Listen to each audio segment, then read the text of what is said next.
Well, on the surface, one could say there's this danger.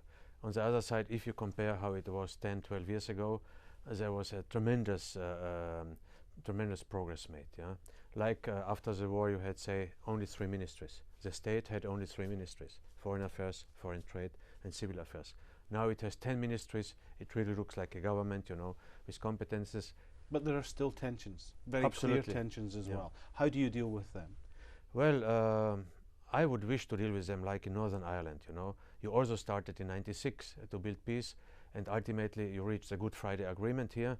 And but of course, a lot of patience is necessary, and also it's necessary that all parties get involved, and there is a goodwill. Are you worried that at a time when the financial problems exacerbate nationalism, not just in Bosnia and Herzegovina, but right across Europe, are you worried that the underlying tensions there could bubble up? Well, this could happen. We have had the first strikes in Bosnia and Herzegovina in both entities, and this could really happen.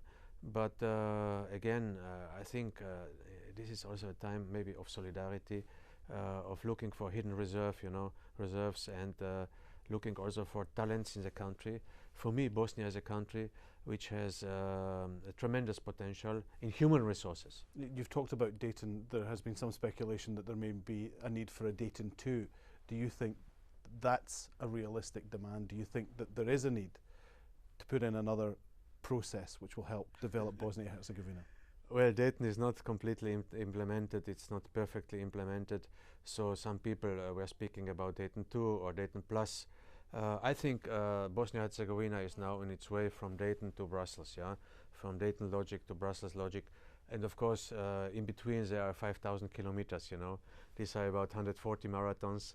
It's not so easy to reach Brussels, but I think this is a direction. Realistically, how quickly could Bosnia become member of the EU?